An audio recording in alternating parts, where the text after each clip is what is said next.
这个叉烧出来还有非常关键的步骤，就是必须要比较冷的空气里面去冷却它，因为它才达到一口化掉，真的好像吃雪糕一样那种感觉。处理的不好，吃起来叉烧是有点粘糖，所以那时候有个非常好的点子就是，我们有个冰箱，我就把那个风扇放在冰箱里面，把冰箱的冷空气吹出来。所以我做的时候蹲在那里吹了7、8分钟，就吹叉烧的，完成了那个冷却的步骤。我觉得这道菜就成了。明明早就可以炸好了，到现在是故意等的是吧？我刚刚要凉冻一下，因为要吹。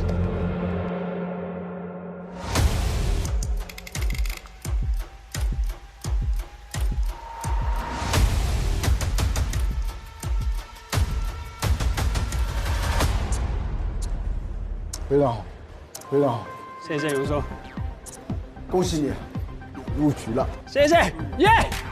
有。哎呀，我手，哎，手啊，我手运动断了，手断了还能做出这么好的味道，哎呀，恭喜恭喜！今天这道叉烧在烧制的时候呢，火候会高一点，那这样就把它的油脂给逼出来了。所以它是脆的，然后香茅的味道呢也会解腻，它的香茅香水和这个香茅叉烧是一个很好的搭配，我觉得他不愧为大厨。大厨曹四全入局。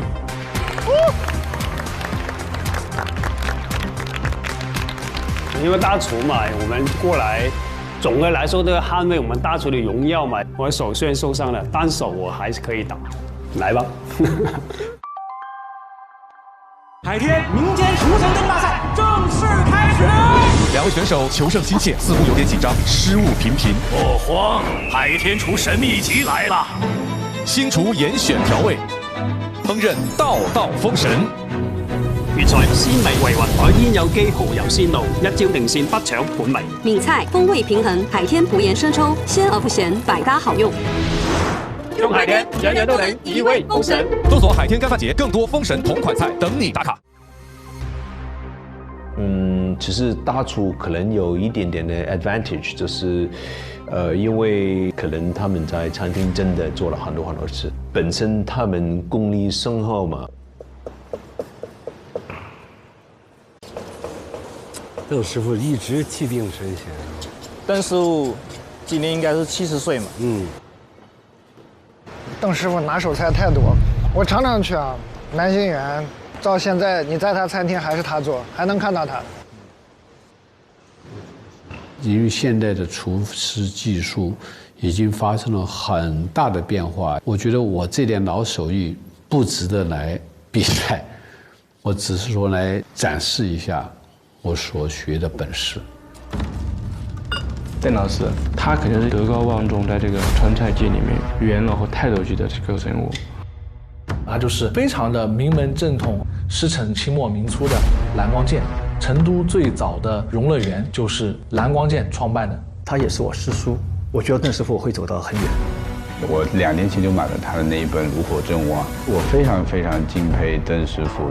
其实真的不简单，差不多70岁还是每天在厨房，因为一般这个年纪都去做顾问的。其实我满60岁的时候退了休，但是1年半后又重操旧业，因为我觉得厨房才是我最喜欢待在那个地方，因为我这辈子就干了这件事儿，就是做厨师。现在特别小朋友来得多，00后啊，他说邓师傅，我们好喜欢你，你是长命百岁嘛。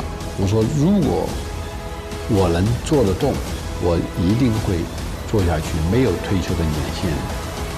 邓师傅好，邓师傅，啊，好久没见了，好久没见了。你这个是用了明虾，那个海南的红脚虾，那个就是生的都可以吃的，这样好新鲜的。我们南轩就现在都用了这种虾。这次我看你好像做的是1虾3吃，哎，我想传达的内容就是说，川菜它不是只有麻辣这个味道，它是百菜百味。这次我就用虾尾做个鱼香虾尾，虾中段做个咸鲜味的雪花虾酪，虾头里面的虾膏做个酸辣虾羹汤。川菜要学好有点难，要花费很大的时间去学，味型很复杂。川菜里面有24种味型，鱼香味的调味是基本功，要用四川泡辣椒酱调配，增加发酵的香气，然后小甜小酸，姜葱蒜味突出，这个就是传统川菜鱼香味的标准要求。实际上，这个鱼香味儿就是最初做豆瓣鱼，那没有豆瓣鱼的时候，可以做茄子，可以做其他，这个鱼香这个味道就留下来了。川菜里边鱼香味是有2个做法，一个是热的鱼香，就是炒；一个是冷的鱼香，就是拌的，把煮好的虾尾冰镇后浇上鱼香汁，就是冷菜款的鱼香虾尾。雪花虾烙是取虾身中段，把虾肉敲碎成虾胶状，这是传统川菜里吃虾不见虾的忌讳。打虾胶哈，很多新手在处理虾胶，他会直接把虾肉剁碎。像邓师傅的这种专业程度，就是用刀背剁。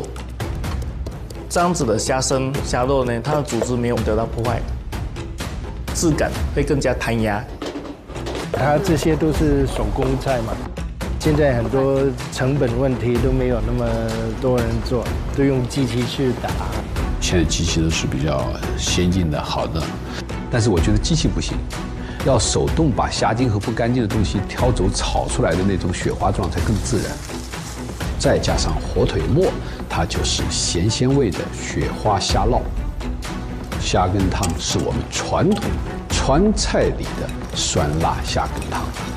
就实现整个食材的物尽其用。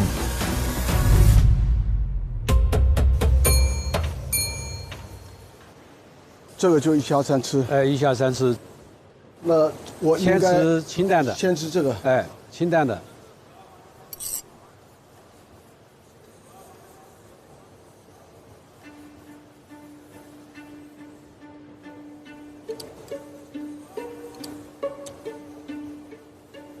这个就是凉了之后，再把鱼香酱淋在上面，对，就不炒它。对，不炒它，这个是冷鱼香。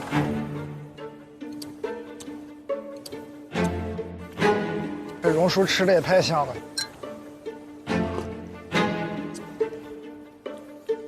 哦，酸辣汤的胡椒味重。就是我们酸辣汤过去都是不用红油辣椒的，都是靠胡椒味和姜的味道。但现在很多都把那个辣椒放进去，叫酸辣味了。哦，酸辣汤不放辣椒的。但其实最高级的川菜是不辣。我觉得，邓师傅，我觉得今天你这个表现啊，恭喜你入局了。好，我觉得能够真正把每家每户家常菜给做的不寻常。谢谢张总，谢谢张总。那我打扫卫生了。哦，好，可以了，可以。你看邓师傅这个过关了，又开始收拾灶台了。好厨师他就是这么训练出来的。邓华东入局。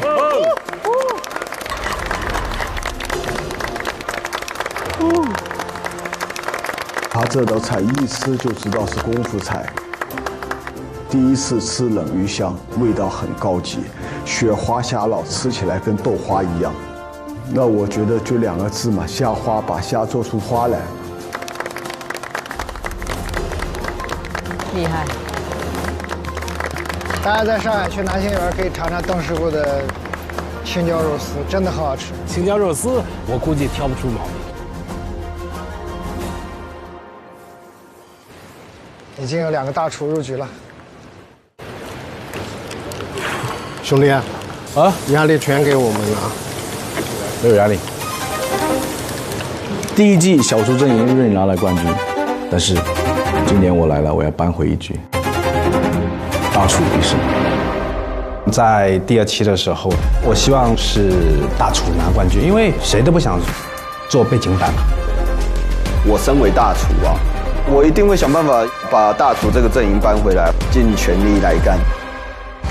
蔡世伟已完工，我是蔡世伟，我是一个中国人，我在泰国开中餐厅。参加《一万封神》这个节目，很想表达的是海外中餐有一个我我们在海外常常都会被别人说我们中餐是一个不入流的餐厅，就觉得鹅肝、松露这些东西才是最高级的。那时候心里就一直想着，中餐贵起来你是吃不起的。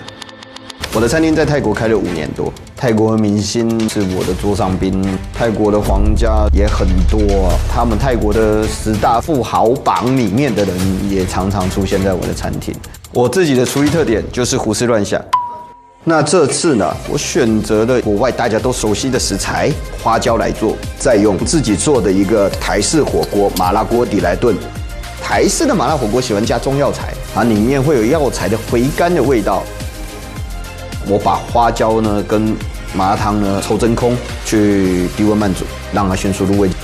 我的家乡吃麻辣火锅一定要配蒜苗，那我又用了西餐的模式做了一个蒜苗的沙巴庸，再搭配上熬煮的麻辣浓汤。吃麻辣有点辣时，你可以跟沙巴庸沾在一起，降低口腔的辣度。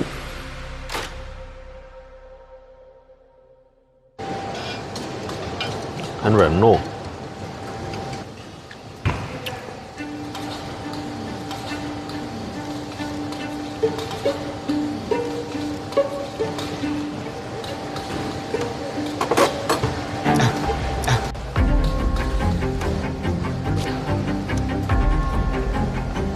他拿卫生纸顶在那么久，我真担心他是不是觉得难吃，要把我吐出来。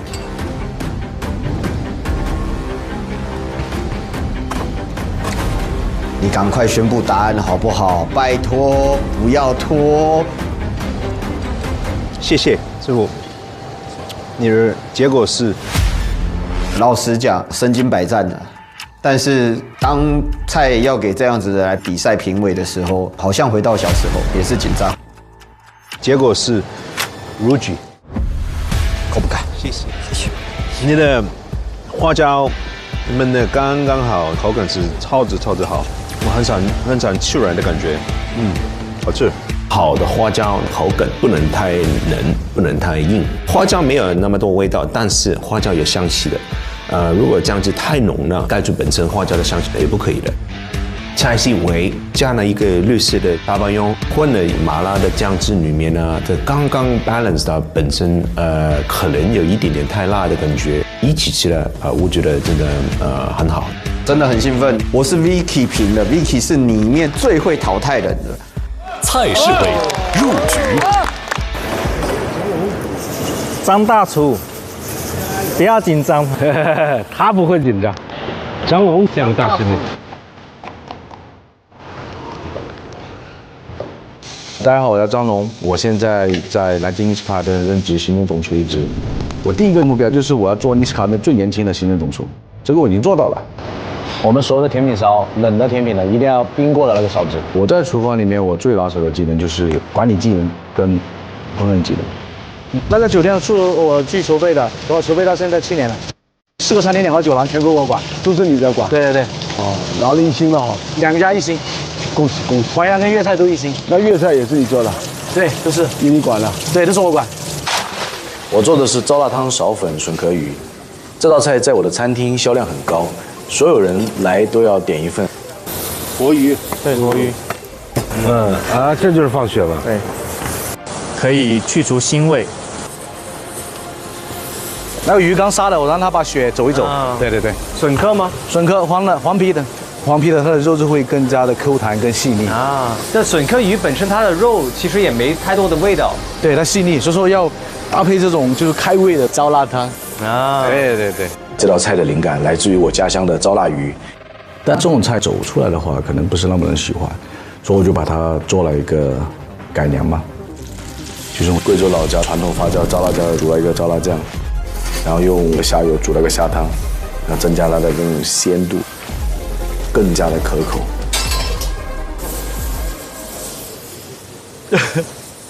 你张龙特别轻松。笋壳鱼的话，首先去骨切片，然后再用最传统的低温烹调方式，将鱼浸到大概7成熟，捞出后撒上自制的辣椒粉，再油泼一下，然后去搭配苕粉。苕粉的话就是煎到它起泡，让它完全吸收了这些汁水在里面。烧辣椒，想想都流口水。我选择这道菜，因为它代表我家乡特色的。我想告诉大家，我是谁，我来自哪里。田峰老师好，郑龙大师你好。你好，田峰老师。这是糟辣汤苕粉笋壳鱼。哇哦！然后下面配到一个是苕粉，然后您吃的时候就打一点苕粉，一点那糟辣汤，然后给点这个麻辣果的小番茄一起。好的。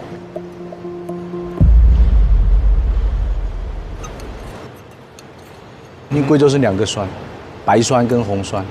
红酸是番茄、小米、辣椒去发酵的，那个是偏咸。白酸它是乳酸菌发酵。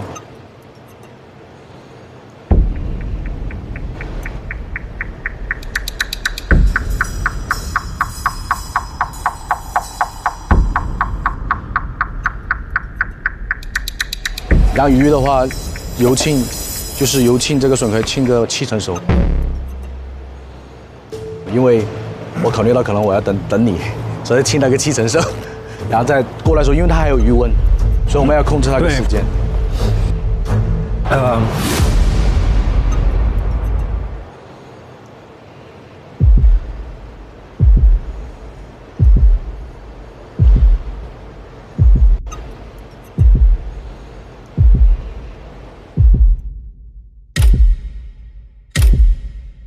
他往后退的时候，我有一点紧张。好，张龙大厨。因为我觉得我一定是要入局的，但是你的结果是？但是主动权是在评委手里啊。你的结果是入局。谢谢林峰老师，期待，谢谢，恭喜恭喜。张龙大厨把他的鱼油浸到7成熟，他说：“哇，我就是怕我要等你过来的时候，它还要熟。”他的鱼保留着非常嫩的一个火候，这种就是大厨有的经验。这小厨有点难了呀。酸汤味道调得很好，很正，入局。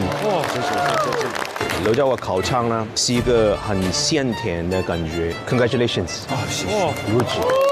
这道是功夫菜，你抓的整个层次非常有趣，入局。谢谢你大厨，谢谢田峰老师，谢谢老师。大厨进了好几个了，紧张。小厨一直只有1个人晋级，出局了。挨麻了，出局。多谢你，多谢你。就要下厨，出局。当时就是每一个出局，我的心里都要，下一个不会到我吧。香味代言人出局，料理鼠王出局，帅小厨出局。我们一直听到有人出局，其实入局人比例是很小的。这个应该没问题吧？有麻六记的总监。我做川菜36年了，我在俏江南待了17年。我从2020年到麻六记，目前是麻六记集团的行政总厨。那个应该也没问题。鸡包，它是不是就是那个最近很红的顺德那个鸡包啊？对的。这段时间我的饭店很旺，因为我差不多2个月了，一路都没有消息。那么好生意我做不了了，真的。所以我过来这次比赛上下心啊。都这么厉害，这总得入局了吧？老师好，都是鸡，对，4个味型，4个味型，对，我这套组合呢叫寻常下食，它有4个味型，一个是这个姜汁儿，一个是这个红油味儿，一个是这个椒麻味儿，还有一个是怪味儿。我看了很多比赛啊，我没有见到哪个选手，能在一次比赛他的作品能同时出现几种味型，我没见过，所以说我这次我说我要做一下，我要尝试一下。我们这个鸡师傅是什么鸡啊？是那个淮南的，我一下子给激动给忘了，我看了那个鸡，叫淮南，对，淮南那个鸡，对。这个是红油，养了多少时间了？这鸡应该是在养的时间不长，可能在100多天，但还是不看的那种。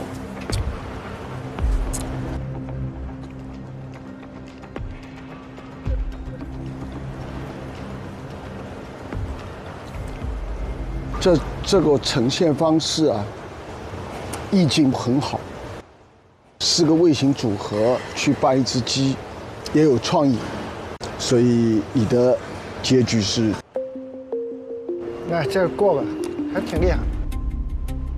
你的结局是出局。谢谢啊，谢谢，不好意思，谢谢啊，谢谢老师。这个四川师傅对川菜的味型或者24味也好，多少也好，他比较追求。但是他可能对这只鸡本质没那么追求。你如果鸡不好，你再怎么调味，对我们这种吃货来说，你就过不了。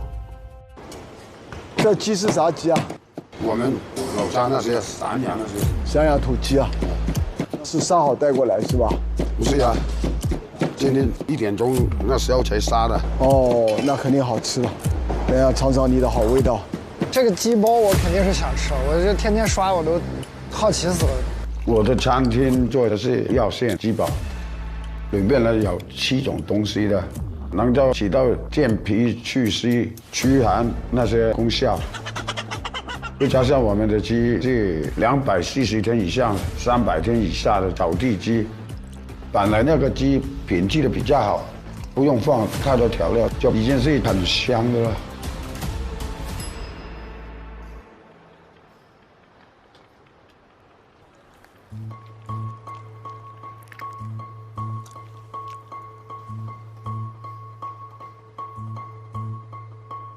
我自己吃出来，这个真的是散养的鸡，它是70多块钱1斤的净鸡，下午1点钟才杀的，所以它肉质的弹性、口感挺好的。师傅，我呢是觉得，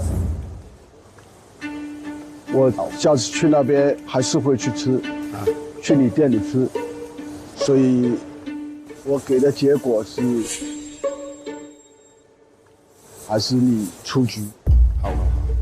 哦，你这个鸡汤得多好喝，能征服榕树啊，这太难了。不好意思，谢谢，感谢。哦，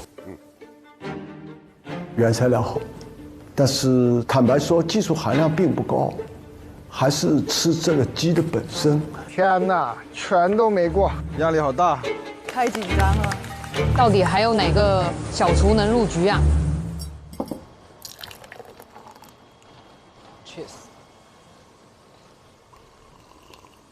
他还在喝茶，还在讲爹啊。心情非常的平和，因为招牌菜对我来说已经是一个很能拿得出手的一个甜点，我很有信心。我要证明甜点师不是配角，我们也可以是主角。做甜品的，终于看到一个甜点师。其实甜点这个东西是好难搞的，甜点不像炒菜啊，你觉得不够咸，你加点儿。作为一个甜点师，对食材的点缀是很温柔的，一点点过了就是过了，不够也是不够，很关键的。我这次带来的这道菜，它叫回不去的早餐。那这个甜点其实整个创作背景是在 respect 我的家人。因为小时候他们经常，给我准备早餐，但是我小时候总是很顽皮，我是觉得这个东西已经冷了，然后一个塑料袋拿着就不想吃，就给别的同学吃。但现在大了，我爷爷他们也不在，不可能给我再准备这个早餐。我很想把这份情感变成一道甜点。他们经常给我准备的是油条、豆浆、白粥、橄榄菜、杂菜，就这样的一个早餐，我就尝试把它作为一道甜点。你在做什么呀？我在做一份早餐给你吃。哦，早餐 ，OK。我觉得这道甜点会是一个，我会认为是中国版的 tiramisu。哦。我用的是意大利的马斯卡彭奶酪，整个设计的风味呢会很克制。用很少的水轻轻覆盖30克的糖，煮到118度，最后加黄豆粉去做了黄豆豆乳的一个奶酪，然后搭配咸煎饼，确保它达到一个最佳效果。早餐嘛，肯定是有白粥、油条。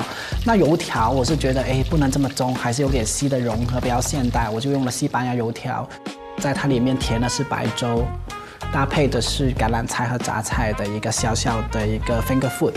我是觉得有西班牙油条，那肯定要有我们广东油条啊，所以我又用豆浆做了一个冰淇淋，来搭配我们广东的油条，作为这道菜的最后一部分。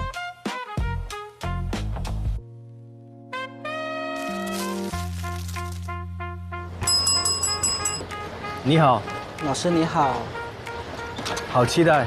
这个小小的设计，需要提丰老师你自己打开，因为每次他们都是用塑料袋给我准备我的早餐，所以我也是把这个设计放回去里面。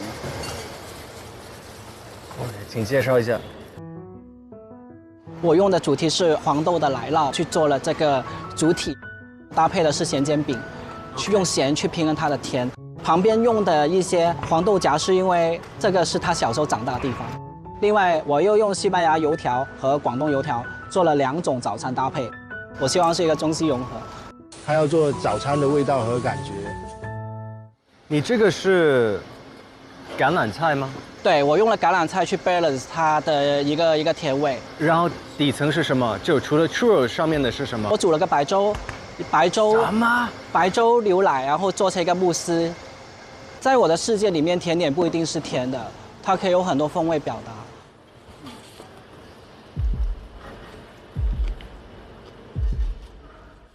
这个有咸也有甜吗？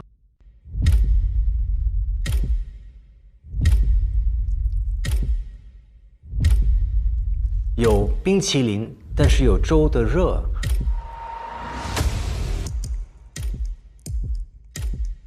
他直接上手吃了一口之后，想了一阵子，就皱了一下眉头，我就糟糕了。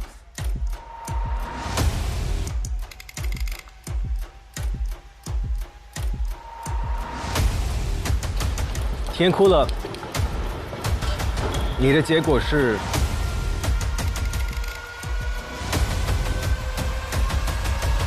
录取，恭喜你！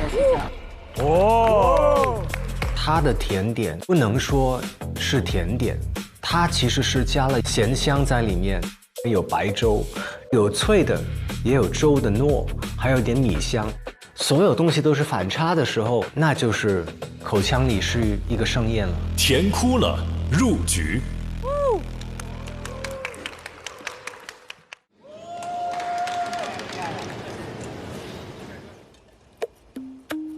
有人入局，有人出局，心态一下就紧张起来了。因为刚开始都太放松掉了，我这烧火都说了半天，我没听见比赛开始。我一直推那个烫，一直想着摆 pose 的。这个他是从大理来，也带了好多没见过的食材。好有意思，你看他的番茄堆成山了。哇，拿了这么多材料过来。对，就做个最简单的家常菜。最简单啊，这个。这个白的好像不多，看。对，这个白的有点少，就大部分我自己种，放的辣椒。你自己种的？对。我带了一些云南的草药，还有一些香料，还有我自己种的辣椒，特别是我种的那个黑辣椒，他们没见过。番茄没见过的就更多了，有酸的，有苦的，有甜的，有咸的。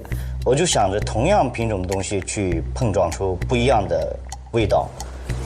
这烤一下是吧？对，这个不烤的话它会涩。今天呢，我做的一个云南10种番茄炖牛蹄筋，配一个黑松露炒饭，最普通的家常菜。其实我现在做菜的原因，就是一直在寻找那些即将消失的味道，然后用我喜欢的方式去呈现。因为很多的菜做不出小时候的味道了，但不是做法的问题，是因为种子变了，老的种子长得慢，产量低，慢慢被时代所遗忘。于是我开始走上了一条寻找老种子、老食材的遥远路途。我这次把大山的食材带出来，把记忆里的味道还给大家。差不多做好了吗？那边做的也很特别，全是海藻。这是东海龙宫啊。我叫年少有为，我是02年的。我一直致力于寻找国内的一些小众食材进行调味。经常有客人跟我讲，哇，这是一个新的味道，那种惊喜是让我非常非常兴奋的。哇，你带的这个是什么呀？我今天进场后呢，见到了山叶小背篓，它背篓里的食材对我吸引蛮大的。植物身上其实有很多值得我们去发掘到的一些奇妙的一些点。我这一次带来的都是海里的植物，因为我本身就是海边长大的一个孩子，我还是会想去做出来大海海鲜的一个纯粹的一个味道。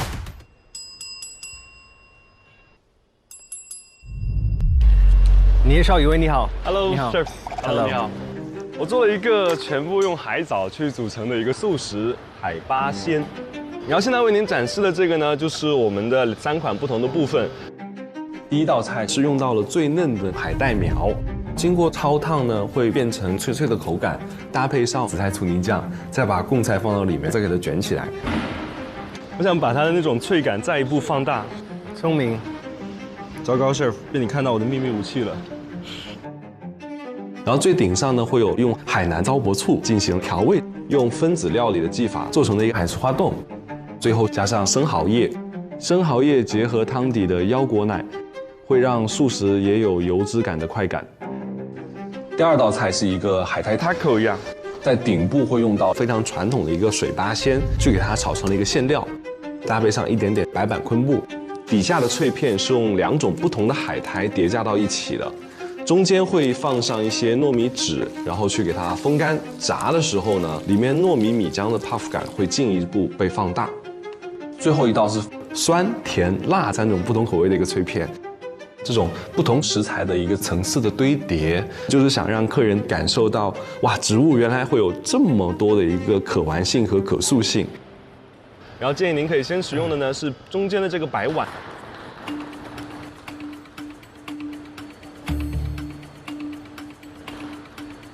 然后这个呢，就是我们的一个小 taco。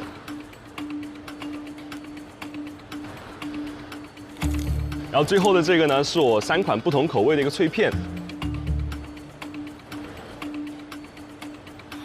我认为其实荤食和素食的区别就是，你需要从素食里面找到荤食的饮食结构，它的脂肪、蛋白，还有它的鲜味，就可以很美味。年少有为是我觉得今天最整活的人，说实话，太刻意去创新、去突破，就是在赌博。年少有为，你的结果是？然后你先介绍一下呗。这道菜用到的食材都是我自己种植和在山中寻到的，就是把大上的食材搬上远方的餐桌来交朋友。那我先剩这个米饭。这个呢我是用老种子的米来做的，因为米会太硬，所以我就做成米线，切了菜干带过来先蒸，然后再炒。放了黑松露酱是吧？对，我用了高丽贡山松露，然后江边的火腿。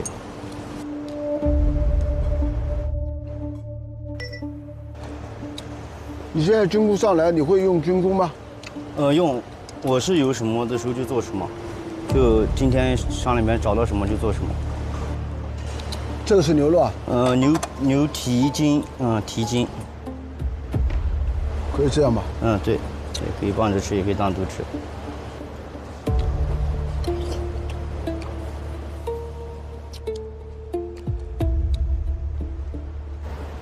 然后有加咖喱吗？不加。胡椒放一点。胡椒都不放。胡椒没放。不放，就是韭菜根、罗勒、香柳，还有我们的小米辣。是因为我加了2种草，一种是我们那边市场上的羊皮草，另外一个是高丽贡山的野生砂仁，它们有特殊的味道。这正说明评委老师的味觉是很厉害的。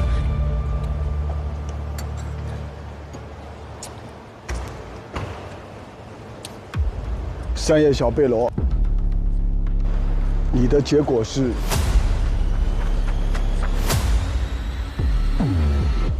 录取。恭喜你！谢谢。现在云南的番茄不是说味道是最好，但是它把这么多品种的番茄熬成这么一个浓郁的、具有番茄味的汤汁来焖这个牛筋呢，我自己觉得是很好吃。年少有为，你的结果是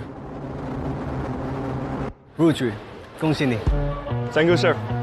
Thank you, sir.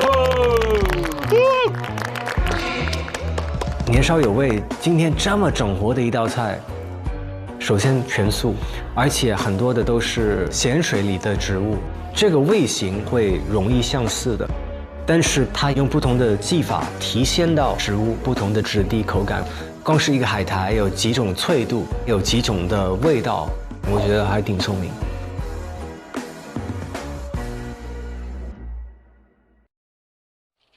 年少有为，入局。这是骨髓吗？对。我的妈呀！在餐厅看到这么2根骨髓出来，就是有食欲了。这太香了，看着这大骨头。北方菜看着就是很横啊。在我们行业里面，说南方的厨师他们做菜会更精细一点。这次我们北方菜比第1季多了，而且老中青都有，想让更多人看到我们北方菜。我感觉就是大菜系的不重要，人家因为可能热爱烧烤的烤串人更多呢，因为这个美味儿，这就完事了。哦呦呵，他烤的是太横了。锦州大哥那烧烤肯定好吃，我就看他那个烤和那个味儿啊，那种难吃不了。这卤煮吧，北京卤煮吧。Vicky 又有机会吃这个大肠了。可能是一个九转大肠。哦，九转大肠，对。我这不会有那个特别的那种味道。味道吗？对，我洗得很干净。他做的新疆大盘鸡很香，很诱人。他做的是黑抓饭，黑抓饭非常少有的。抓饭出锅了，哇，太香了，看着。对，这几个都挺想吃的，太饿了，这闻这个味儿。这些北方菜充满着烟火气，也让人食欲大涨。其实我作为一个东北人，我有一点特别不服，我觉得我们可以把东北菜做好。我们北方菜来了，挑战你们所有南方菜，加油！就我们有很多特色的食材，只是没有展现给大众而已。我是漂亮东北味儿，我这次准备一道拿手菜叫不一样的小鸡炖蘑菇。那小鸡炖蘑菇东北名菜，大伙儿都知道，但为什么说不一样呢？因为我的制作方式不太一样，我是把我们这个溜达鸡儿上面的肉片下来了，把蘑菇帽拿下来了，虾仁取出来，把它们做成肉馅儿混在一起，塑形冷藏，定完形以后一炸，上面其实我还放了一点馒头粒儿，为了增加它的口感。然后用鸡骨头蘑菇根儿、土豆，大火煲它，浓缩成酱汁儿，就是完全你看不出来它是小鸡炖蘑菇，但一吃似曾相识的味道，完全可以淋漓尽致的呈现出来。但是从整个口感来说，那我自己个人更倾向于传统的小鸡炖蘑菇。漂亮东北味出局。羊眼睛，对，这慢点，这会爆汁，这个一烤会爆汁。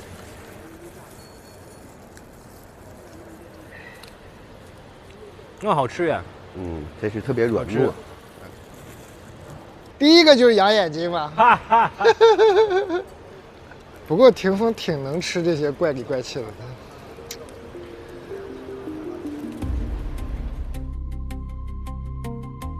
你们一次给我煮这么多，就可能这个先后会让某一些串的这个温度已经失去了，现在的嚼劲儿有点硬，啥都能烤。不好意思，你的结果是出局，谢谢你。北方厨师，剩下的加油了。我是吉吉厨王，我师承中国烹饪大师傅云军先生。我今天做的菜是柚子黑醋酥皮实心海参。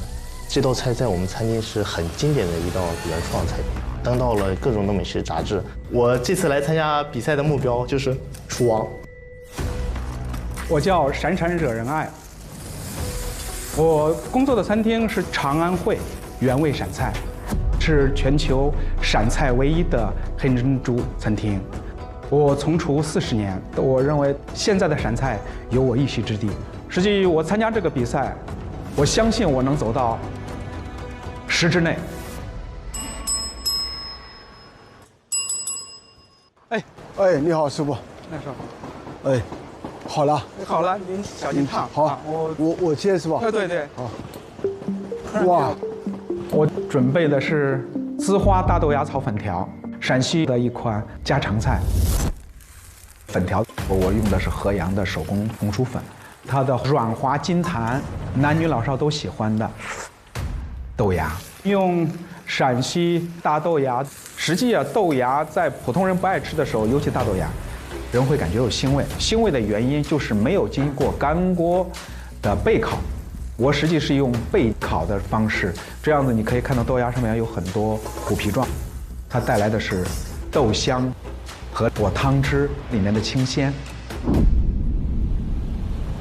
在最后我加了槐花，这个季节刚好槐花好，因为北方人喜欢厚重，陕西菜的特点本身就善用香料，所以槐花的鲜甜能和粉条形成口味的匹配。参加这个比赛，我就想让大家能知道陕菜的这博大和它的厚重。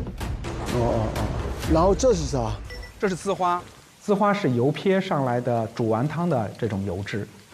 这个是啥做的？你说？这是用的是牛骨髓。牛骨髓。您把那个牛骨拿出来看一下嘛。好。看着特别有食欲，那个牛骨，你看看。是这个。这是秦川牛大骨的骨髓，陕西秦川牛中国5大之牛之首，基本秦川牛都在800斤以上，它的牛骨都在6到7斤，它的骨髓的厚度和重量足够支撑饱满的口感。首先，我加了花雕酒，把它蒸了，把它多余的水分和血水去掉了，我再开始进行加味。封锡纸焗烤，牛骨通过我的五香蒜汁浸泡、黑胡椒的熏制，加上焖烤，让它把骨头的奶香激发出来。好香啊！这个也不是常常见到的东西，挺有趣。见到那个大骨头，你就想吃，就对，就有那个食欲了。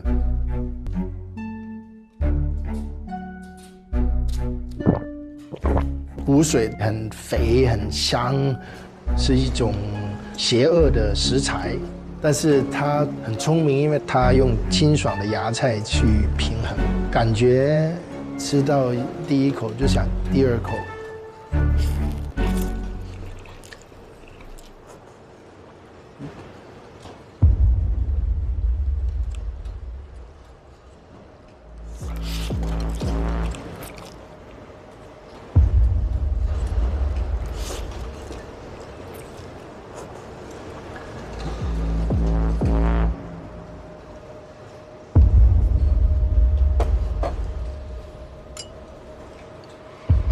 这边是有小米，这是我们北方的小米，把小米做成了素鱼子，我们北方叫素鱼子。我的结果是，老师好。好了是吧？好了。我今天做的菜是柚子黑醋酥皮实心海参。这个菜呢，就是我用创新的一个烹饪手法吧，重新塑造了我们一个经典的食材海参。这个菜和传统的海参不同，我们选用青岛的一个活海参，它相比于传统海参，肉特别的厚，吃起来口感会很好。再一个就是做法很新颖，海参就是他们鲁菜一直在做嘛，传统做法有红烧、葱烧等一些，我们借鉴了老北京锅烧鸡的一个做法，先将海参先卤后入味，加入葱、姜汁，并用熬制的肉汤，保留它传统的葱烧底味，然后再去挂糊，然后炸至一个外酥内软糯的一个口感。酱汁我们也用的不一样，我们用的是意大利的黑醋，加了柚子醋去调节黑醋的一个醇厚，然后整体摆盘呢借鉴了这个一盘一山水一菜一世界的一个东方美学。它是用黑醋做的，口感是中式的口感，味道可能是有点西式的味道。它这个一定很好吃。这外面是全部用天妇罗粉，还加了啥粉？就是天妇罗粉，我们自己调这个天妇罗粉，然后加了墨鱼汁，然后加了一点点红油，去总体的融合它一个外面的糊的一个口味。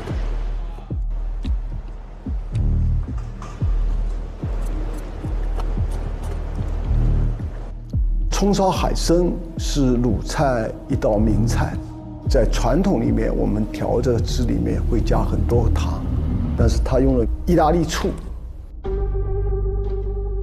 意大利醋呢本来就很甜了，所以它不需要再加糖，所以整个汁调的味道可能有这种酸甜味，相对来说健康一点。海参也很有弹性，煨得刚刚好。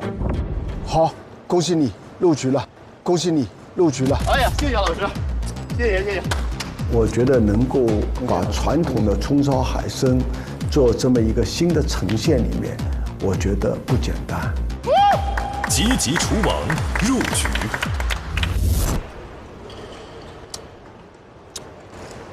我觉得我的结果是，你入局了，你入局了。谢谢，谢谢。哦，闪闪惹人爱。入局，谢谢。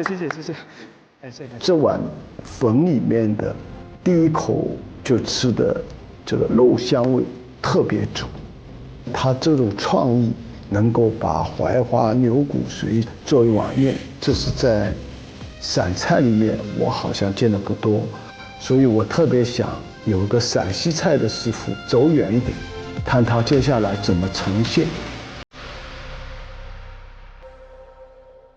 虽然不是比赛，但是还是感觉到现场压力感，对，激烈的感觉。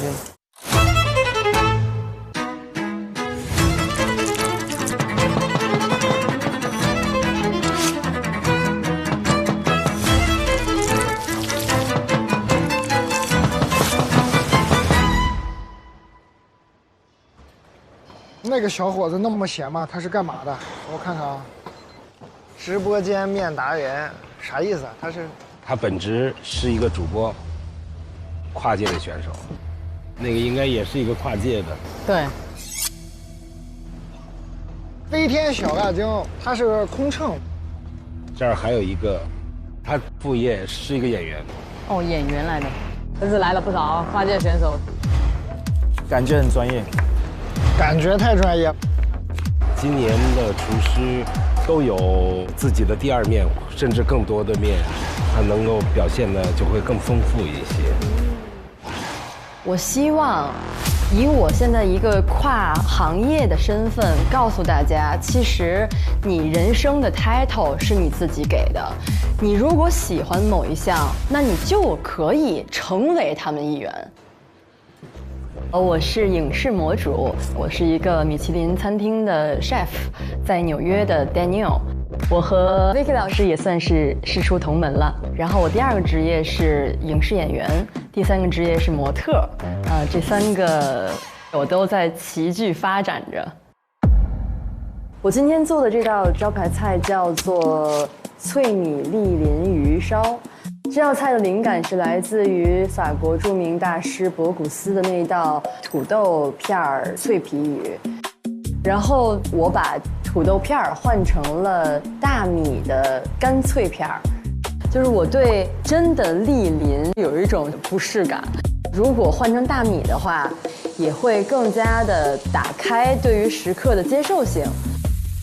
在煎完以后，鱼的表皮是非常酥脆，然后我用了2种酱汁，一种是非常传统的给牛扒作为辅助酱汁的经典酱汁，叫 beef stew。另一种呢，就是我用的是新鲜的橙汁，加了一点点柠檬汁在里面，然后还加了 French cuisine 非常经典的这个 roux， 有甜度，有一些酸味道的。我觉得他作为跨界的，蛮专业的。后面那个女生她是不是在做蟹？那对里面。这个姑娘灶台也那么干净。我叫飞天小辣椒，我们家是川菜世家嘛，从小就跟着父亲啊、爷爷辈儿都在后厨，每天看他们做菜，然后就耳濡目染了。虽然我现在目前是一名空姐，但是我自己也开了4家店，不管是包抄手、荞面还是包包子，都要会，所以算是一名跨界的厨师吧。哇！我记得我去年第1季的时候，我就吃了非常难忘的一道香辣蟹。您吃过最难忘的那一道蟹是我外公做的。外公哦。我的外公老顽童，他去年带来了一道香辣蟹，火遍全网嘛。如果不是在比赛啊，我把这盘吃完。我不服呀！这一次我在外公的基础上进行创新，不做香辣蟹，做一道川味胡辣蟹。小火冷锅下油，加入蒜瓣和姜、干辣椒、青花椒、红花椒，大火就开始烧油，然后把辣椒的壳炒成四川话就是头一破颜色，就马上倒入蟹。这个时候你就发现那个锅就有那个锅气上来了。其实胡辣蟹就最怕会苦。就是要有糊香味，但是又不能糊了。就是有一个美好的区间值。把水分炒得差不多以后，收尾就是再来一勺藤椒油。一个空姐做一个胡辣蟹，反差感太大了，然后手又那么巧，都绝对高手。蟹好了。哇，好香！我挺不住了，一闻这个空气中的香味，我不行了。你好，请品尝，老师。我今天呢带来的一道菜叫“谢谢你的爱”，就是我研发的胡辣味型的蟹。大家现在提起胡辣，都想起贵州的胡辣比较出名嘛。我们川菜的胡辣也是24味当中比较出名的。我想让大家记住，川菜的胡辣也是非常好吃的。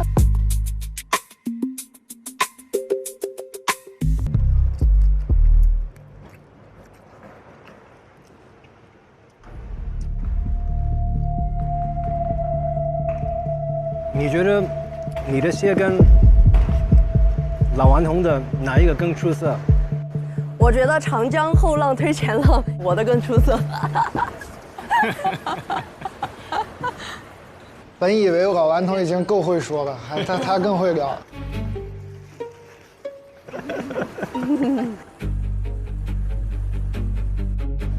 飞天小辣椒，你的结果是？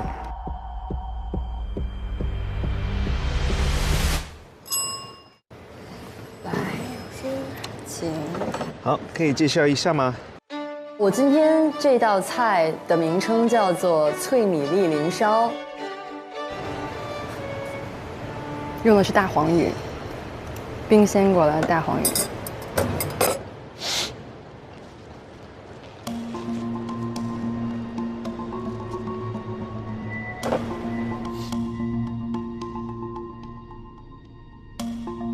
这个鱼呢，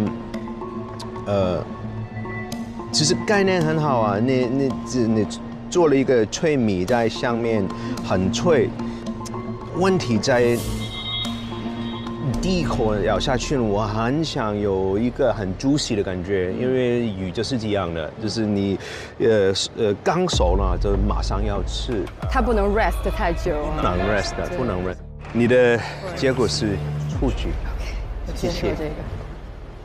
哎呦，可惜了。谢谢老师。飞天小辣椒，你的结果是你入局了。谢谢老师，谢谢老师。飞天小辣椒入局。它的胡辣蟹的整个摆盘很直白的，很有火候，很有锅气的一道菜，麻辣香鲜咸，全部都是就跟去年我吃老顽童的香辣蟹的时候是一样的，但是这个胡辣蟹就多了一个很厚重的咸香，是去年香辣蟹没有的，我觉得好吃。哈哈。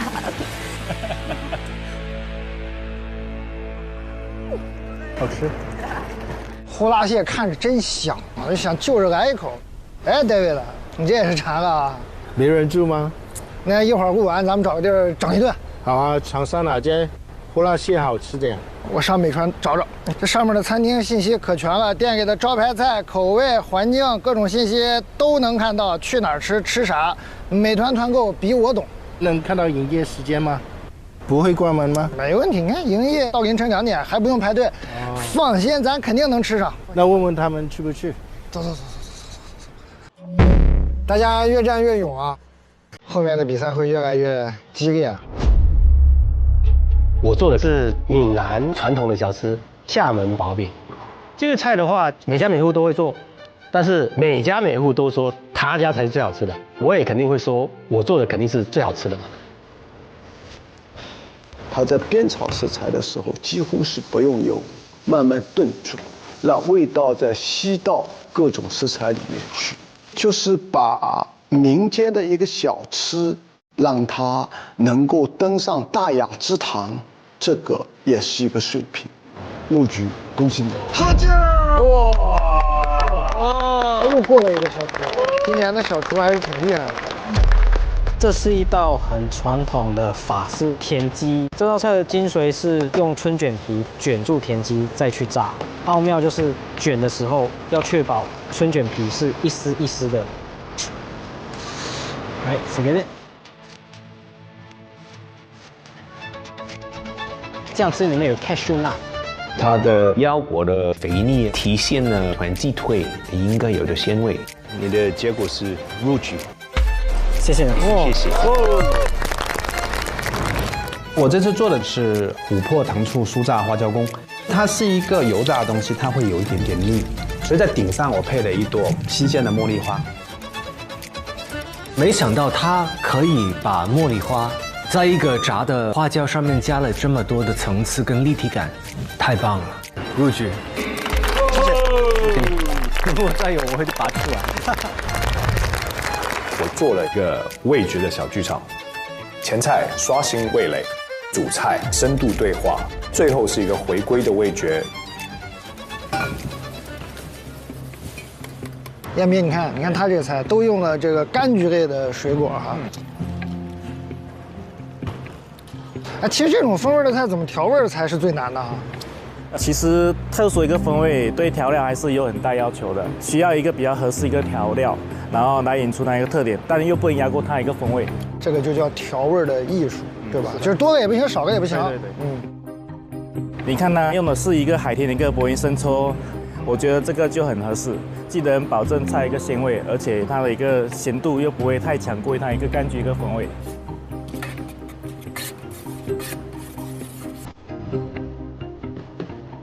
明白了，确实这个是很聪明的选择。我觉得烹饪是一个起承转合的过程，单独拿一道菜出来，我觉得不足以表达我。像我自己，如果我做一首歌，就像一道菜，但是如果做一个完整的 set，是一个好的演唱会。对，所以我也觉得这个是一个成功的演唱会。你的结果是入局。Thank you so much。哦，这小厨大厨打得有来有回的。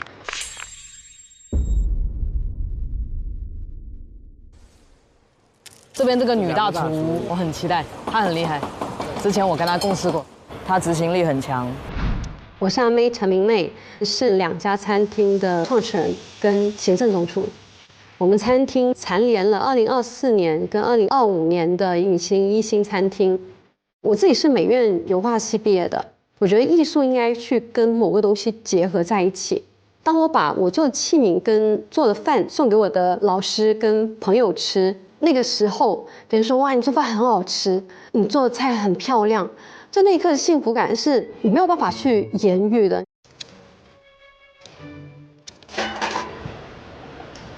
Hello Chef。Hello。你还记得我吗？妹。你好，好久不见。你好，好久不见，好久不见。他说出来我的名字，那时候是很感动。8年前我参加了谢霆锋风味的比赛，但那时候的我只是一个小卡拉米，就止步在了第5名。其实前4名都有奖金的，就是第5名没有。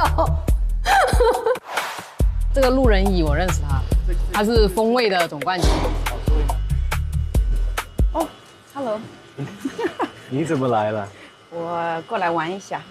好事好事。路人乙啊，他叫路人野，这也太低调了吧！毕竟他还是我们那一届的冠军嘛。我才5强，他像一个女杀手一样，很凌厉，就是我一定要干掉其他人的感觉。但是后来就没有听过他任何一个消息了。我是从另外的朋友打听到，就可能他在新加坡做一个私厨。他知道的蛮多的嘛，因为我的私厨是不宣传。我这一次比赛会做的这道菜，就是从我的私厨的菜单上面来的。豆腐乳去结合北海道的带子，做一个融合的搭配。我的这道菜是我们餐厅首创跟改良的一道红树林膏蟹烧宁德黄膏。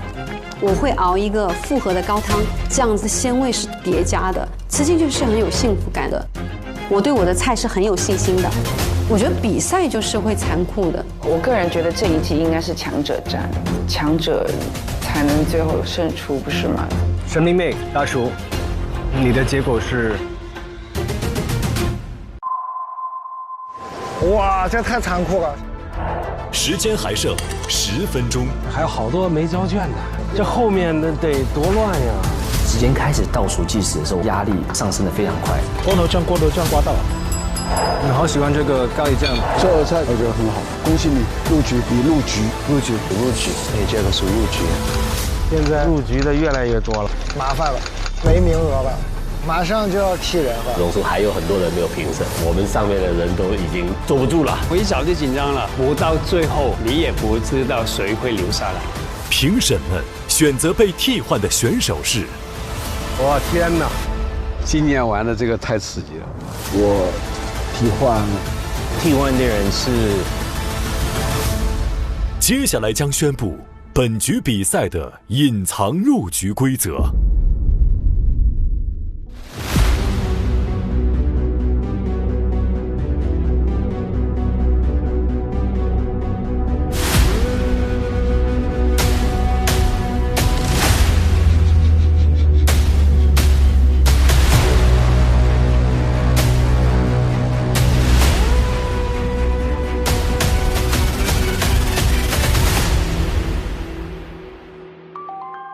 Hello， 大家好，我是主厨曲宇润，今天给大家带来一道快手家常菜——蚝油葱香鲍鱼。最重要的当然就是我的好朋友有机蚝油鲜露。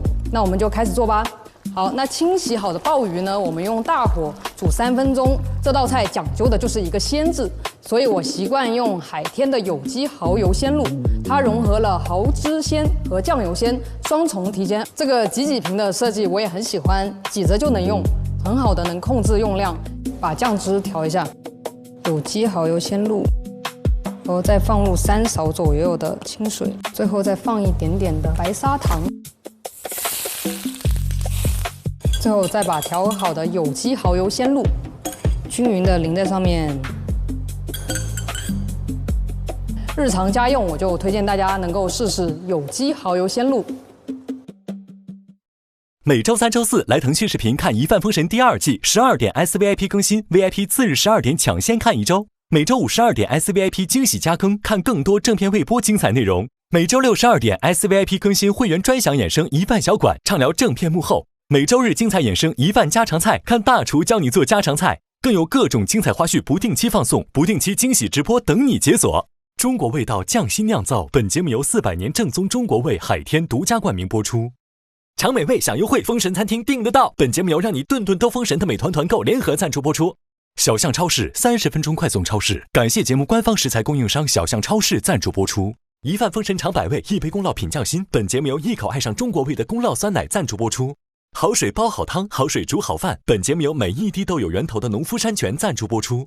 Como 管家厨神到家。本节目由一句话就能轻松做好菜的 Como 全屋智能赞助播出。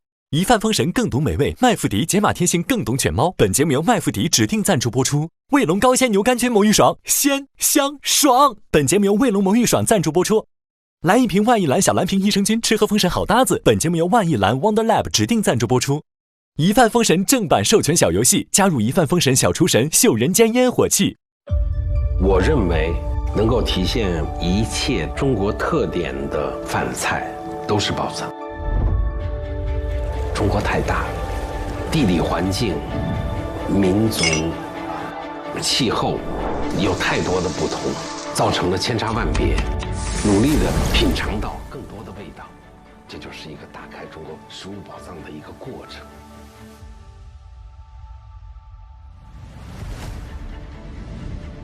上微博进入一饭封神话题页，为你喜爱的厨师打 call。上微博参与一饭封神话题讨论，获取更多独家精彩花絮。上微博参与一饭封神二创大赛话题讨论，赢取更多精彩福利。上微博参与一饭封神观后感话题讨论，分享你的节目观后感。关注新浪娱乐，精彩内容早知道。下载网易小蜜蜂，看更多年轻人的朋友圈。超1000万留学生都用有道词典 AI 同传。上知乎参与一饭封神问题讨论，参与知乎剧综圈子活动，解锁惊喜好礼。上百度 APP 搜索百度娱乐 ，get 更多娱乐精彩独家内容。上百度搜索《一饭封神》第2季，精彩内容尽在百度百科。上新浪新闻客户端搜《一饭封神》，看节目更多精彩内容。看新闻用 Zaker， 关注最新节目资讯。中华万年历 APP 陪伴成长，记住一生乐趣。西窗竹 APP 品味中国诗词之美，是有生命力的。而赛场就是检验这些创新最好的地方。一饭封神，它更像赛会制的比赛。哇，这是什么？这是要干什么？一个厨师在这个场地里，他都容不得半点差错。黄豆酱需要一个 OK 泵。喂，着火了！一点点失误，可能你就往前走不了了。不好意思，你的结果是出局。这个结果反而是我不能承受的结果。上微博参与一饭封神话题讨论，分享你的节目观后感。更多节目精彩资讯尽在新浪娱乐、微博综艺、新浪综艺独家社交媒体平台微博，首席合作媒体新浪娱乐、微博娱乐、微博综艺、新浪综艺。你的结果是录取。哇！